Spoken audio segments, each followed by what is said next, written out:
नमस्कार, जम्मू संवाद में आपका स्वागत है और मैं हूं ललित खजूरिया। 24 जून को सर्वदलीय जो बैठक हुई प्रधानमंत्री नरेंद्र मोदी जी की अध्यक्षता में, वहां पर यह फैसला लिया गया कि जम्मू कश्मीर में विधानसभा के चुनाव करवाने हैं, लेकिन उससे पहले यहां पर डिलिमिटेशन आयोग की रिपोर्ट जो है वो लागू होना बेहद ज़रूरी है। उसके बाद तमाम ऐसे कदम उठाए गए जिससे लग रहा था कि हाँ, कुछ राजनीतिक जो है पृष्ठभूमि में कुछ ना कुछ ऐसा होने वाला है।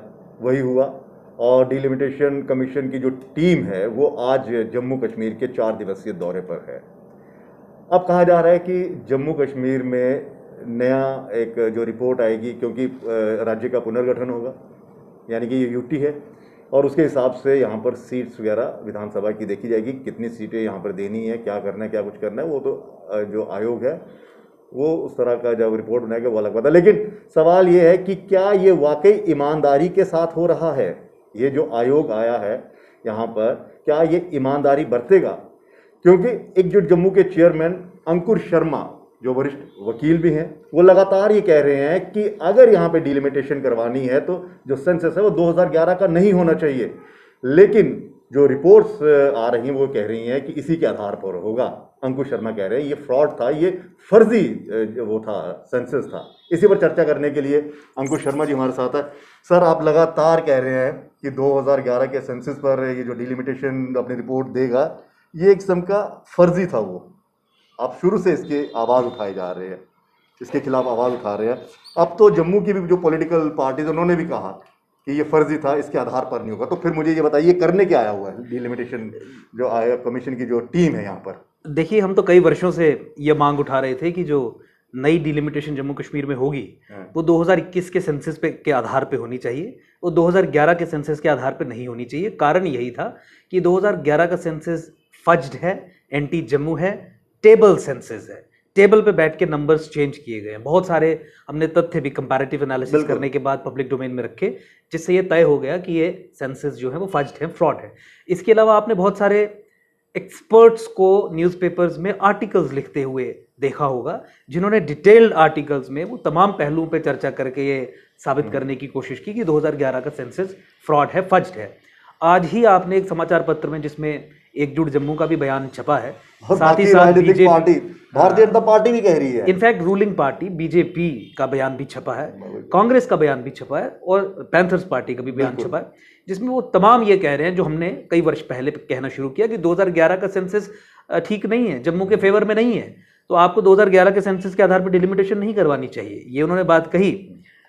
तो देखिए, we will have to understand कि ये सारा प्रोसेस, ये जो प्रपंच रचा जा रहा है जम्मू कश्मीर में, इस फाउंडेशन पे रचा जा रहा है, इस प्रीमाइज पे रचा जा रहा है कि देखिए, जम्मू कश्मीर में डेमोक्रेसी को रिस्टोर करना है। देखिए, हमारा सवाल केंद्र सरकार से ये है कि क्या आप किसी भी एरिया में, किसी भी क्षेत्र में डेमोक्रेसी की आधारशिला फॉल्सहुड पे रखेंगे? क्या आप डेमोक्रेसी को झूठ पे खड़ा करेंगे? 2011 का सेंसस फ्रॉड है, फज्ड है, आपकी आधिकारिक पोजीशन है। झूठे नंबर्स पे आप ये तय करेंगे कि किस तरीके से जम्मू कश्मीर में डेमोक्रेसी रिस्टोर होगी। एक अनफॉर्चुनेट सिचुएशन है जहां पे अल्टीमेटली फिर पुनः वही किया जा रहा है जो पिछले 70 वर्ष से जम्मू के साथ होता रहा कि आपका मैंडेट लेके आपको कश्मीरियों के हाथ में सौंप दिया जाएगा, आपका सौदा कर दिया जाएगा, आपको सेकेंड क्लास होस्टेज एंस्लेव्ड गुलाम रखना है, कश्मीर की कॉलोनी बना के रखना है। तो सेंसस जो फज्ड हैं उसके आधार पे सीटों का बंटवारा किया जाएगा ताकि कश्मीर को अधिक सीट्स मिले। अब दूसरी चीज आप देखिए, ये सब पॉलिटिकल पार्टीज और एकजुट जम्मू में डिफरेंस क्या है? ये सब पॉलिटिकल पार्टीज जा रही हैं एक डिलिमिटेशन कमीशन के सामने ये बात रखने। हमें ये समझने की जरूरत है कि डिलिमिटेशन कमीशन का अंडर लॉ मैंडेट ये है कि वो 2011 के सेंसस के आधार पर डिलिमिटेशन करे। 2011 का सेंसस की जो रिक्वायरमेंट है वो reorganisation act, J&K reorganisation act 2019 जो 370-35 से खत्म करने के बाद जम्मू कश्मीर जब रीऑर्गेनाइज हुआ, जो एक्ट पार्लियामेंट में पास किया गया, उसमें दिया गया है। आपको अगर 2011 के बजाय 2021 करना है तो आपको तो केंद्र सरकार का कान पकड़ना है, क्योंकि पार्लियामेंट में उस कानून में अमेंडमेंट करके 2011 की जगह 2021 लिखा जाएगा।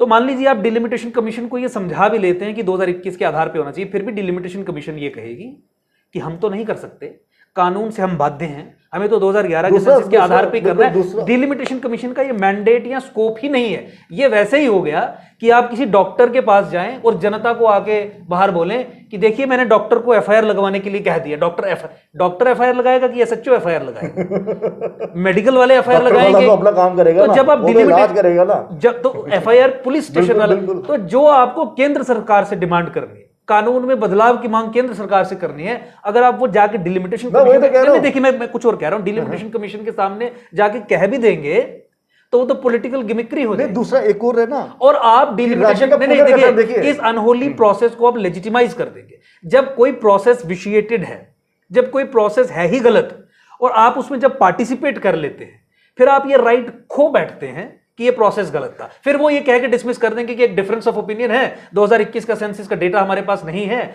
इसके ऊपर 2011 का तो ये चर्चा हुई तो ये आगे हम बढ़े, बल्कि हमने इनकी पार्टिसिपेशन इंश्योर कर ली। So suppose we participate, we legitimize the process.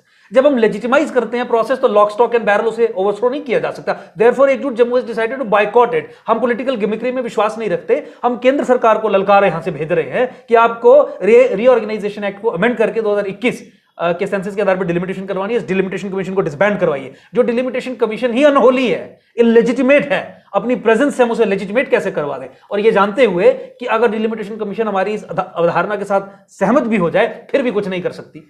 लेकिन आपको मौका तो मिल रहा है ना कि अपनी बात रखने का। रख रहे हैं ना हम बात, मीडिया में रख रहे हैं और केंद्र सरकार से रख रहे हैं। मैंने आपको वही बताया कि अगर केंद्र सरकार ने आपको अगर एफआईआर लगवानी है तो आपको थाने जाना है ना, आपको हॉस्पिटल नहीं जाना। आपका भी जो मतभेद था वो ये था कि जम्मू की रिप्रेजेंटेशन को मौका ही नहीं दिया गया वहां पर दिल्ली में जो सर्वदलीय बैठक हुई।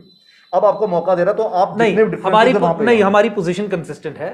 दिल्ली में हमें मौका देने की बात इसलिए हमने कही थी, जम्मू की डिफरेंट शेड्स ऑफ ओपिनियन को, केवल हमें ही नहीं, रेफ्यूजीज को, चाहे वो वेस्ट पाकिस्तानी रेफ्यूजीज हो, चाहे वो पीओजे के रेफ्यूजीज हो, चाहे वो कश्मीरी हिंदू रेफ्यूजीज हो। यही बात प्रधानमंत्री को कहनी थी कि आप ही कर सकते हैं रीऑर्गेनाइजेशन एक्ट में अमेंडमेंट मूव। पार्लियामेंट में आपके पास मेजॉरिटी है, इस कानून में बदलाव अगर लाना है तो आपको करना है। ये डिलिमिटेशन कमीशन के पास जाके तो हम ये डिमांड रख ही नहीं सकते। समझा तो सकते हैं ना उनको। नहीं, उनका मैंडेट नहीं है। मैं वही एक्सप्लेन करने की कोशिश, मैं समझा भी दूं, वो मान भी जाएं, फिर भी कानून उनको ये कहता है कि तुम्हें 2011 पे करनी है। ये बात प्रधानमंत्री के सामने रखी जानी चाहिए थी। जो जम्मू के सो कॉल्ड नुमाइंदे वहां पे बुलाए गए थे उन्होंने नहीं रखी। अब ये जनता को बरगलाने का काम कर रहे हैं। मानते हैं कि 2011 का सेंसस फ्रॉड है, जम्मू के खिलाफ है, जम्मू का पॉलिटिकल डिसएम्पावरमेंट का एक डिसाइसिव मतलब प्रोसेस सेट इन मोशन किया गया है। तो आप यहां पे इस चीज को उठा के क्या साबित करना चाहते हैं? जब ये कुछ कर ही नहीं सकते वहां पे उठाने, इसलिए हम कहते थे कि जम्मू के डिफरेंट शेड्स ऑफ ओपिनियन को वहां मौका दिया जाए ताकि डिलिमिटेशन वाला मामला भी वहां पे हैंडल हो। एक और चीज हम आपसे समझना चाहेंगे, जब चूंकि वहां मौका नहीं दिया, सिचुएशन ठीक नहीं हुई, एक इलेजिटिमेट प्रोसेस में वी कांट पार्टिसिपेट। हम पार्टिसिपेट इसीलिए नहीं कर रहे हैं, वहां पे करना था क्योंकि रीऑर्गेनाइजेशन एक्ट में अमेंडमेंट करवानी थी। उन्हीं को यह बात कही जा सकती है। जब राज्य का पुनर्गठन ये कह रहे हैं हुआ है तो जाहिर सी बात है, तो फिर जो सेंसस, जो मतगणना होनी, जो जनसंख्या का जो होना है, जो जनसंख्या, वो तो फिर नए के आधार पर होना चाहिए ना। एब्सोल्युटली। अब जब जम्मू कश्मीर नया जम्मू कश्मीर है तो जो पुराना जम्मू कश्मीर था उसमें लद्दाख भी था। बेशक लद्दाख को अलग कर दिया, वो कह रहे कि वहां के लोगों को हमने अलग कर दिया, वहां की जो जनसंख्या हमने वो कर दी, लेकिन अब जो नया बना तो फिर नए सिरे से सब कुछ। देखिए वो आपका आर्गुमेंट ठीक है, लेकिन मैं आपको ये बता दूं कि लीगल इंपेडिमेंट कोई नहीं है। लीगली आप पिछले सेंसस को भी आधार बना सकते हैं। अच्छा। हमारा आर्गुमेंट ये है कि जब पिछला सेंसस आपके अपनी आधिकारिक पोजीशन के हिसाब से एंटी जम्मू है, फ्रॉड है, फज्ड है, तो आप डेमोक्रेसी की आधारशिला झूठ पे, फॉल्सहुड पे क्यों रखेंगे? इन्होंने आर्ग्यूमेंट ये नहीं है कि केवल 2021 आ गया तो इसीलिए करना चाहिए। आर्ग्यूमेंट है कि 2011 का सेंसस फ्रॉड है। देखिए आप कानून में अमेंडमेंट करके 1981 को भी बेस ईयर बना सकते हैं। पूरे देश भर में भी पुराने सालों को ही बेस ईयर बनाया गया, क्योंकि देखिए साउथ इंडियन स्टेट्स का ये आर्ग्यूमेंट था कि नॉर्थ इंडियन स्टेट्स ने हेल्थ और एजुकेशन में और गवर्नेंस में कोई काम नहीं किया, बीमारू स्टेट्स हैं, गरीबी है, अनएम्प्लॉयमेंट है, अच्छा काम नहीं किया सरकारों ने, तो अल्टीमेटली वहां पे पॉपुलेशन ग्रोथ हुई। हमने हेल्थ एजुकेशन में इतना काम किया कि अल्टीमेटली पॉपुलेशन ग्रोथ कम हो गई वहां पे। तो जब हमने अच्छा काम किया, पॉपुलेशन ग्रोथ हमारी कम हो गई, तो हमें डिसइंसेंटिवाइज नहीं किया जाना चाहिए पावर शेयरिंग अरेंजमेंट में। तो कुछ देर के लिए इसे फ्रीज रख लीजिए, फ्रीज कर दीजिए डिलिमिटेशन को, और बेस ईयर 1981 का ही मान लीजिए। वो एक डिफरेंट आर्ग्यूमेंट है कि आपको अगर कोई सरकार अच्छा काम कर रही है तो उसे इंसेंटिवाइज करना है। जो सरकार निकम्मी थी उस, देखिए population growth is directly related two things like literacy और आपके हेल्थ इंडिकेटर्स क्या जो है। भी इन्होंने स्कीम्स है चाहे नहीं, देखिए जब आप एजुकेशन में जब आप लिटरेसी रेट 100% अचीव करेंगे तो उस एरिया की पॉपुलेशन तो कंट्रोल्ड होगी ना, लोग पता चलेगा बेहतर क्या है गलत बेहतर क्या है, या लोग समझते हैं कि तो बच्चा पैदा करने की जो फैक्ट्री वाला सिस्टम है वो लार्जली इलिटरेट या बैकवर्ड सोसाइटीज में हो। अगर साउथ इंडियन स्टेट्स मॉडर्न है क्योंकि सरकारों ने अच्छा काम किया रिलेटिवली टू द नॉर्थ, ये उनका आर्ग्यूमेंट था। तो हमें पावर शेयरिंग में डिसइंसेंटिव क्यों मिले अच्छे काम का, क्योंकि नंबर्स पे ही तो डिसाइड होगा ना कि कितनी सीट्स। तो इसीलिए 1981 को बेस ईयर बना लिया और डिलिमिटेशन कुछ देर तक के लिए फ्रीज कर। यहां आर्ग्यूमेंट ये नहीं है, मैं वही कह रहा हूं 2011 लीगली साउंड है, इसलिए कोर्ट में भी हम नहीं जा सकते, लेकिन चूंकि 2011 फज्ड और फ्रॉड है, आर्ग्यूमेंट वो है, इसीलिए 2021 के आधार पे होना चाहिए। और अब तो नया जम्मू कश्मीर है तो सब कुछ नहीं, वो दूसरा आर्ग्यूमेंट है। मैं लीगल पोजीशन आपको क्लियर की। तो दूसरे पे आते हैं, तो 2021 देखिए हाउस लिस्टिंग के प्रोसेस से 2021 का सेंसस तो चल पड़ा है। अब आपको अगर दुनिया को भी बताना है, इंटरनेशनल प्रेशर भी है, तो आप ये कह सकते हैं कि भाई जब सेंसस ही फज्ड है, फ्रॉड है, नंबर्स ही जब इधर उधर हैं, कम कर दिए गए हैं और सफिशिएंट एविडेंस आपके पास है, आप दुनिया को कहें कि भाई देखिए अगर हम इस आधार पे डेमोक्रेसी को रिस्टोर करेंगे तो डेमोक्रेसी नहीं होगी, वो तो शैम डेमोक्रेसी होगी। हम शैम डेमोक्रेसी जम्मू कश्मीर में खड़ी करने के लिए नहीं आए हुए हैं। We will wait for another year, maybe a 2, लेकिन हम वहां पे सही मायने में डेमोक्रेसी को रिस्टोर करेंगे।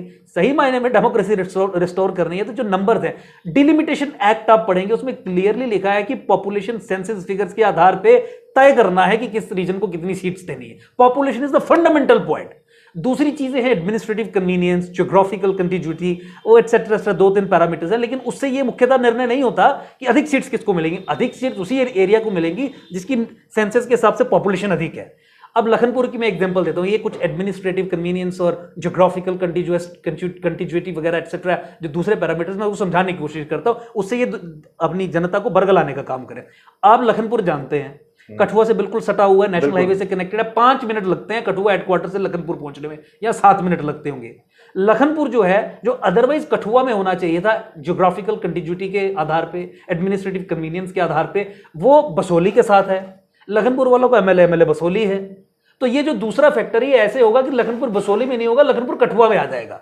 लेकिन लखनपुर और बसोली को छोड़कर तीसरी कोई कंस्टिट्यूएंसी तो नहीं बन जाएगी ना, वो पॉपुलेशन पे आधारित है। इसीलिए जो दूसरे पैरामीटर्स हैं उनका वेट ही नहीं है कुछ। अगर आप 10 मार्क्स दें सभी पैरामीटर्स को तो 8 पॉपुलेशन के मार्क्स हैं और 2 जो मार्क्स हैं वो बाकी आप 3-4 जो कैटेगरीज है क्योंकि डिलिमिटेशन एक्ट आपको पढ़ना पड़ेगा होलिस्टिकली। इसीलिए मैं आपके माध्यम से जनता से भी ये निवेदन करना चाहता हूं कि इस प्रोपेगेंडा में ना आए कि हम तो ये मानते हैं कि सेंसस गलत है, लेकिन सेंसस ही आधार नहीं है, सेंसस ही मुख्य आधार है। डिलिमिटेशन कमीशन की सेक्शन 9 बहुत स्पष्ट है, बहुत क्लियर है कि जनसंख्या के आधार, जनसंख्या ही मुख्य आधार है ये तय करने में कि अधिक सीट्स किसको मिलेंगी। बिल्कुल इंटरनल ये ना कि यहाँ की जनसंख्या ज्यादा है तो यहाँ पे कम सीटों में उस जनसंख्या को बांट दिया जाएगा, वहां पर कम है और ज्यादा सीटें वहां। इंटरनल अरेंजमेंट्स जो किए जाते हैं ना, जैसे बाउंड्रीज ड्रॉ करने, तो वहां देखा जाता है कि एडमिनिस्ट्रेटिव कन्वीनियंस क्या हो, ज्योग्राफिकल। मान लीजिए एक दरिया से सेपरेट होते हैं 2 एरियाज, तो जो दरिया के इस साइड वाला है उसे आप इस कंस्टिट्यूएंसी में जोड़ेंगे ना, वहां परली वाली में तो नहीं जोड़ेंगे। तो ये वो पैरामीटर्स वहां पे काम करते हैं। अंकुर जी, मैं ये जानना चाहता हूँ, तो फिर ये जो दौरा है ये क्या मतलब एक ये एंटी जम्मू दौरा है, ये एक अनहोली, एक इलेजिटिमेट डिलिमिटेशन कमीशन है। हम इस डिलिमिटेशन कमीशन को चूंकि मानते ही नहीं है कि ये लेजिटिमेट है, इसीलिए हमने डिसाइड किया कि हम पार्टिसिपेट नहीं करेंगे। पहली चीज, क्योंकि वंस यू पार्टिसिपेट आप लेजिटिमाइज कर देते हैं प्रोसेस को। अब और दूसरी चीज, जो हमारी ऑब्जेक्शन है वो ऑब्जेक्शन डिलिमिटेशन कमीशन के स्कोप में ही नहीं है। मैंने आपको जैसे पहले भी बताया कि मान लीजिए रंजना देसाई मान जाती कि भाई ये 2011 का सेंसस फ्रॉड है, वो कहेंगे कि देखिए रीऑर्गेनाइजेशन एक्ट में 2011 लिखा है, हमने तो इसी पे करना है, हम तो मुलाजिम हैं, हम तो कमीशन हेड करें। ऑटोनमस जरूर है लेकिन बाउंड बाय लॉ है, law is passed by the parliament. 2021 करवाना है तो प्रधानमंत्री ने पार्लियामेंट के जरिए करवाना है। तो जो एपीएम में जो एपीएम क्योंकि वो एक जो एपीएम में अगर पार्टिसिपेशन होती तो वहां मुद्दा उठाया गया होता तो फिर पॉसिबल हो सकता, वहां मुद्दा उठा नहीं। आपको तो पता है ना वहां क्या मुद्दे उठे, everything is in public domain. Jammu के संदर्भ में minority rights to non Muslim, supreme court judgement के बावजूद भी मुद्दा नहीं उठा। अल्टीमेटली फंडामेंटल राइट्स का मामला है ना। बिल्कुल आपने ये उस मुद्दे को लैंड डेमोग्राफिक इन्वेजन 14 फरवरी 2018 का ऑर्डर, रोशनी एक्ट की इंप्लीमेंटेशन, ताकि यहाँ कुछ सुधार हो सके हमारे, क्योंकि सर्वाइवल इश्यूज से संबंधित ये चीजें हैं। बेसिक पावर बैलेंस किस तरीके से शिफ्ट करवाना है आपको जम्मू की तरफ, ये फंडामेंटल, देखिए ये सुनिए, यहाँ फंडामेंटल कि जम्मू कश्मीर एक ट्रबल्ड स्टेट है।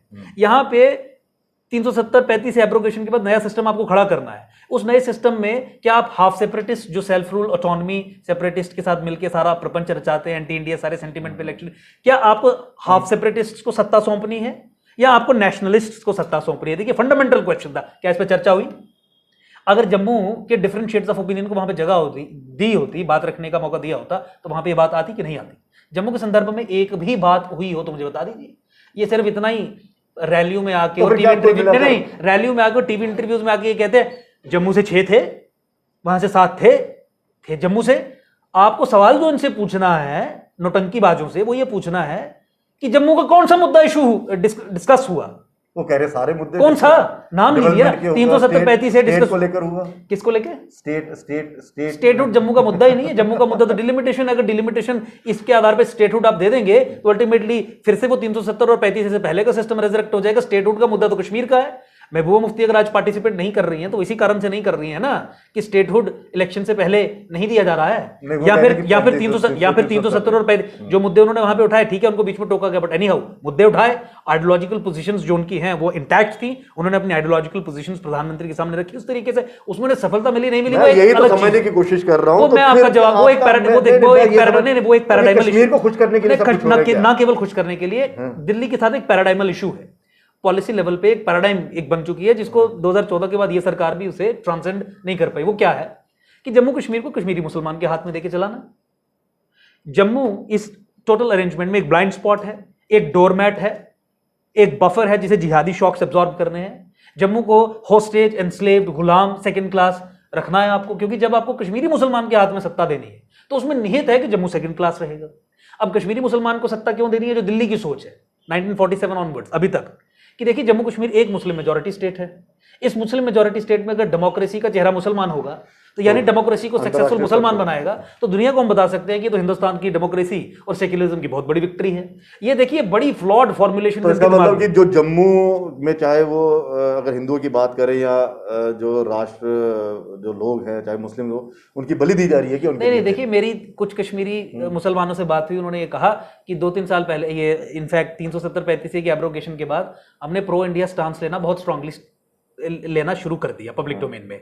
दिल्ली में कुछ रहते हैं, बहुत सारे लोग हैं, हमने फारूक अब्दुल्ला ये इनको एक्सपोज करना शुरू कर दिया कि किस तरीके से रिलीजन को, कम्युनल पॉलिटिक्स को, किस तरीके से करप्शन के जरिए अपने निजी घर भर के ये सारा प्रपंच यहाँ पे रचते हैं और लोगों को बेवकूफ़ बनाते हैं। तो उस समय ये कहते हैं कि हमें बताया जाता था कि देखिए दिल्ली पे विश्वास मत करिए, अल्टीमेटली दिल्ली नहीं वापस लाएगी, आप हिंदुस्तान का साथ दे रहे हैं, आप पिटेंगे बाद में। और मुझे कुछ ही दिन पहले फोन करके उन्होंने बोला कि देखिए ऑल पार्टी मीटिंग में इन्हीं को मुख्य स्टेक होल्डर्स बना के और इनके साथ डील करके किस तरीके से सरकार बनाएंगे, जम्मू का मैंडेट भी तुम्हें देंगे, तुम चीफ मिनिस्टर बनना, 2011 के सेंसस पे डिलिमिटेशन करवाएंगे, सब कुछ जब वापस ला रहे हैं तो अब मुझे अपनी जान का खतरा हो गया। ना केवल जान का खतरा हो गया, रेपुटेशन का भी खतरा हो गया, ना केवल रेपुटेशन का खतरा हो। तो देखिए वहां पे हिंदुस्तानी बनने से लोगों को भारत सरकार रोकती है। कश्मीर के नेताओं के बिना गति नहीं है जम्मू कश्मीर की। नहीं, ये दिल्ली की सोच इस तरीके की है कि जम्मू कश्मीर मतलब कश्मीर। आपने इनके नेशनल जनरल सेक्रेटरी का ट्वीट देखा, बीजेपी के नेशनल जनरल सेक्रेटरी के ट्वीट में ये कहा गया था कि कश्मीरी पार्टीज को बुलाया गया है एपीएम मीट में। अब ये मैं कॉन्शियसनेस की, अवेयरनेस की बात कर रहा हूं। जब आप इतने भी सेंसिटिव नहीं है कि जम्मू कश्मीर इस्तेमाल करना है, जम्मू क्या है, तो उस पे जो एक फंडामेंटल जो निर्णय लेने की जो, तो फिर अंकुर शर्मा किस तरह से लड़ाई लड़ेगा? लड़ रहे हैं हमने अपनी पॉलिटिकल पार्टी बनाई, हम लड़ रहे हैं। इन फोर्सेस को हमने मतलब बाइकआउट करके नहीं बाइकआउट नहीं, इनका जो डिलिमिटेशन, नहीं देखिए इसका बाइकआउट करके अपने संदेश देना चाहते हैं दिल्ली वालों को कि देखिए आपने जो भेजे हैं अपनी सोच के मुताबिक भेजे हैं, लेकिन जम्मू के जो लोग चाहते हैं वो उस मुताबिक हम इस फ्रॉड का हिस्सा नहीं बनना चाहते। एक ऐसा टूल डिलिमिटेशन कमीशन अब एक ऐसा टूल बन गया है जो अंतुगतवा कश्मीरी मुस्लिम हेजमनी को यहाँ पे इंटैक्ट करने का काम करेगा, क्योंकि उसका आधार ही गलत है। सत्ता किस तरीके से रिडिस्ट्रीब्यूट होगी, जो आधार है वो प्रो इस्लामिस्ट है। तो if it is a tool of again a sell out of Jammu and restoring Islamist Muslim hegemony, why should we become a party to it? हम क्यों पार्टी बने उसके लिए? जम्मू के ऊपर रोकोगे कैसे? मैं बता रहा हूँ ना, जम्मू के ऊपर आघात हो रहा है, हम उसमें पार्टी क्यों बने? हम बाहर खड़े होकर इनसे लड़ेंगे, हम लड़ रहे हैं, हम जनता को अवेयर कर रहे हैं। आज मजबूरन इन पॉलिटिकल पार्टीज को भी कहना पड़ा कि 2011 का सेंसस फ्रॉड है, फर्ज है। मेन स्ट्रीम पॉलिटिकल पार्टीज ने हमारी पोजीशन को अडॉप्ट किया ना। बिल्कुल बिल्कुल, वो मानता। आपको लगता है कि केंद्र सरकार, अगर भारतीय जनता पार्टी के यहाँ के JK-UT के जो अध्यक्ष अरविंद रैना, उन्होंने भी कहा कि 2011 का फर्जी है जो आप कह रहे हैं, कांग्रेस ने भी कहा, आप तो शुरू से कह रहे हैं, पैंथर्स ने भी, हम तो लड़ भी रहे, बिल्कुल लड़ भी रहे हैं आप लोग, तो आपको लगता है कि ये इनकी बात सुनेंगे, या फिर वही जो आप कह रहे हैं कि वो टूल इस तरह से चल रहा है, पॉलिसी ऐसे चलाई जा रही है कि उनके बिना, जैसे मैं सवाल कर रहा हूं, उनके बिना गति नहीं है। आप इस सारे पॉलिटिकल इक्वेशन में जम्मू कश्मीर को लेके विज़ावी दिल्ली, उसमें देखिए कि जम्मू एक्साइज्ड आउट है। जब जम्मू कश्मीर के फ्यूचर की बात करने का प्रोसेस इनिशिएट हुआ, डायलॉग, उसी में जब जम्मू को बाहर निकाल दिया, तो आपको सत्ता कहां से देंगे, मुझे बताइए। और आपके सामने ही कर रहे हैं 2011 के सेंसस के आधार पे। भाई बीजेपी ने कहा ना फ्रॉड है, तो ये अब उस फ्रॉड को आधार बना के अगर ये तय कर रहे हैं कि सत्ता कैसे मिलनी है, तो मुझे बताइए कि कौन सी रॉकेट साइंस चाहिए ये समझने के लिए कि दिल्ली वापस उन कश्मीरियों को वापस लाके रीइंस्टॉल करना चाहती है, और एक पुनः 370 और 35 से पहले का अरेंजमेंट जिसमें जम्मू उनका गुलाम था, कॉलोनी था, कॉलोनी है अभी भी, क्योंकि डिफैक्टो इस्लामिक स्टेट तो नहीं ध्वस्त हुई, अभी भी उसी हिसाब से चल रहा है, तो उसको रिस्टोर करना चाहती है। अब आप सवाल आपको अब उन पॉलिटिकल पार्टी से पूछना है कि जब आप समझते हैं कि 2011 का सेंसस फ्रॉड और फर्ज्ड है, तो why are you allowing this delimitation commission to proceed? आप डिलिमिटेशन कमीशन की प्रोसीडिंग्स में पार्टिसिपेट क्यों कर रहे हैं? आपको ये सवाल तो केंद्र से पूछना है, इसका सोल्यूशन तो सरकार के पास है, क्योंकि एक्ट अमेंड करना पड़ेगा ना पार्लियामेंट में जाकर। ये जो आप प्रोटेस्ट पे आया, बाइकआउट जो कर रहे हैं, आप इसके खिलाफ प्रोटेस्ट भी करोगे जब वो टीम यहाँ पर आएगी? हमारी कोर कमेटी की कल मीटिंग है, मैं डिस्कस किए बिना उस पे पहले कुछ probably I'll not be able to speak, क्योंकि a decision has to be taken। चर्चाएं हो रही हैं, कुछ चीजें हैं, लेकिन डिसीजन, जैसे ही डिसीजन लिया जाएगा, सबसे पहले सब मीडिया वालों को सूचित कर दिया जाएगा। दूसरा ये कह रहे हैं कि सीटें बढ़ेंगी तो बराबरी की सीटें होंगी। हाँ, तो झूठ है ना, किस तरीके से होंगी जब पॉपुलेशन के, ये तो आप ही को बताना ना किस तरह से। नहीं, देखिए अगर आप लॉजिकली बात करें, बिल्कुल, तो फिर एक दूसरी एक चित्र वो अलग से रखेंगे इंटरव्यू। अब बोलने के लिए बोले तो फिर किस तरीके से, क्या देखिए 7 सीट्स बढ़नी है, अगर सपोज 4 भी जम्मू की बढ़वा दें तो कितनी हो जाएंगी? 41। फिर क्या हो जाएगा? अगर 2021 के सेंसस के आधार पे करें तो जम्मू की 50, ये चीज तो जम्मू की कम से कम 50 के करीब आएंगी, उनकी कम हो जाएंगी 50। मैं कह रहा हूँ पंडित भी आ जाएंगे। 49-50 के करीब जम्मू की सीट्स। लाल सिंह जी भी यही कह रहे थे, मुझे समझ में नहीं आ रहा कैसे हो जाएगी। देखिए मैं बता रहा हूँ कि अब उसके लिए तो समझना ये पड़ेगा कि भाई ये फजिंग की क्या गई है। जैसे average rate of population growth Jammu का 1971 से 2001 के बीच में 31% था। 2011 के सेंसस में इन्होंने उसे 10% कम कर दिया, 21% कर दिया। कितनी लाखों की जनसंख्या को फिगर से हटा दिया। नॉर्मली किसी भी कंट्री में अगर ये डिक्लाइन 10% का किसी एरिया में दिखा होता तो एक फटाफट कमीशन ऑफ इंक्वायरी इंस्टीट्यूट की जाती, क्या जाने कि भाई कहां मर गए, कोई अर्थक्वेक आ गया, क्योंकि 6-7-8 लोगों की बात। अच्छा, 90s में वहां से 5-7 लाख कश्मीरी हिंदू मैं इसी पे आए। बिल्कुल उस समय नहीं, उस समय में पॉपुलेशन जब वहां की कम होनी थी, उन्होंने बता दिया कि 26% बढ़ गई। समझिए मैं क्या कर रहा हूँ, मैं रॉकेट साइंस नहीं, रॉकेट साइंस वो अलग से हमारा पेपर है वो सारा। मैं सिंपल 2002 में जम्मू के 1,59,000 के करीब वोटर्स अधिक थे 2002 में। तो 2011 के सेंसस के बाद कश्मीर के 14 लाख बढ़ गए। तो मैं आपको ही कह रहा हूं, जो आप गणना करते हैं तो उसके आधार पर यही है कि सब कुछ फ्रॉड। केवल मैं ही नहीं करता, एक्सपर्ट्स, आप बहुत सारे आर्टिकल्स भी आए हैं। बिल्कुल उस समय तो आप ही ने की, हम ही ने की, उसमें कोई दो राय नहीं है। और अब तो ये सब पॉलिटिकल पार्टीज भी कह रही है फंडामेंटली सेंसस गलत है। जब सेंसस गलत समझ रहे हैं, दिल गवाही भी दे रहा है, लेकिन जुबान जो है वो ये कह रही है कि नहीं, अगर बोलेंगे तो एक्शन हो जाएगा। क्योंकि जम्मू का इंटरेस्ट नहीं है, व्यक्तिगत इंटरेस्ट सर्वोपरि है। अगर व्यक्तिगत इंटरेस्ट सर्वोपरि नहीं होता, जम्मू का इंटरेस्ट सर्वोपरि होता, तो लड़ जाते केंद्र में जाके उनके साथ। जम्मू की बात रखते, नहीं रखी, ये इश्यूज पे लड़ जाते प्रधानमंत्री से।